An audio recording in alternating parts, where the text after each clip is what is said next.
mujer de 65 años con diabetes mellitus de tipo 2 de 22 años de evolución, que presenta arteriopatía, polineuropatía y retinopatía diabética.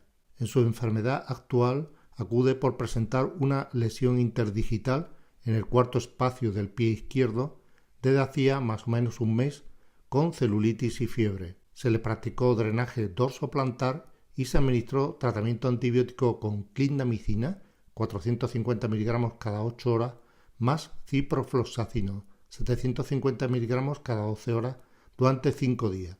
Pero ante la persistencia de los signos de celulitis, fue ingresada en el hospital donde se le administró piperacilina tazobactam durante 14 días, mejorando el cuadro séptico y el control glucémico.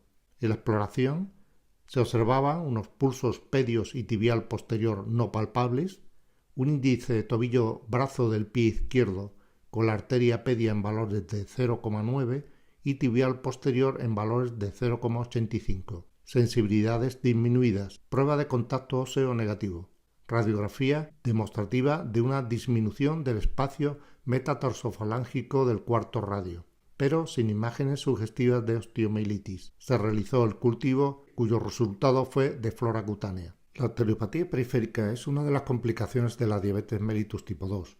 Su etiología arteriosclerótica indica que el paciente padece un riesgo cardiovascular elevado, pero también tiene un papel fundamental en la mayoría de los casos de amputaciones no traumáticas. Aparte de la valoración clínica con la observación de las características de la pierna y del pie y también de la palpación de los pulsos periféricos, se puede valorar mediante exploraciones que utilizan el efecto Doppler. Entre ellas nos encontramos con el índice tobillo-brazo, que permite diagnosticar la enfermedad cuando el paciente está asintomático y además es un buen método diagnóstico de arteriopatía periférica.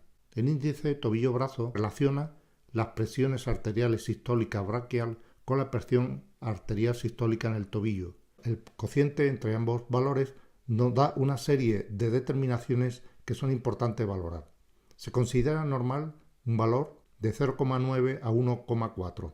De 0,9 a 0,7 sería indicativa de enfermedad arterial obstructiva leve y de 0,7 a 0,5 enfermedad arterial obstructiva moderada. Uno de los problemas, una de las limitaciones, es la posibilidad de que dé un valor de más de 1,4, lo cual es indicativo de calcificación arterial, que representa un alto riesgo cardiovascular. La calcificación de la capa media arterial, lo que se conoce como calcificación de Mockenberg, la padecen muchos pacientes diabéticos y, como digo, puede dar resultados anormalmente elevados del índice tobillo-brazo o falsamente normales. Para obviar este problema se han introducido dos determinaciones: la determinación de la presión arterial sistólica en el primer dedo del pie, que se correlaciona bien con los hallazgos angiográficos, además de que es un factor pronóstico de amputación y también de mortalidad, y que en caso de isquemia grave se correlaciona mejor que el índice tobillo-brazo con la gravedad de las lesiones. Por otro lado, tenemos el cálculo del índice dedo-brazo, que tiene una repetitividad semejante al índice tobillo-brazo y que podría ser muy útil sobre todo en estos pacientes con calcificaciones arteriales, ya que las arterias digitales raramente se calcifican. No hay acuerdo sobre el valor de índice dedo-brazo a partir del cual se puede considerar patológico.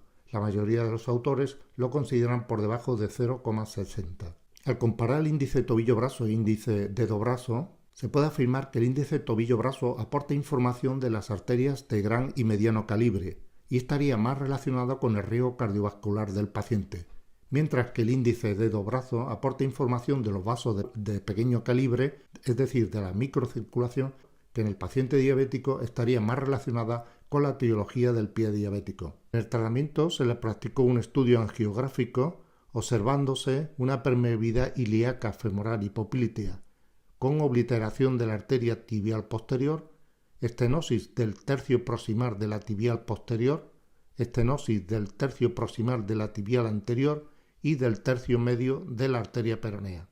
La isquemia desempeña un papel destacado en la patogenia de las diferentes entidades patológicas que asientan en el pie diabético, como son la pobre curación de las úlceras, la progresión de la infección, el desarrollo de gangrena, los infartos de médula ósea, la degeneración tendinosa y la artropatía. Antes de la cirugía es indispensable conocer de forma precisa la topografía de la anatomía vascular periférica y su grado de afectación.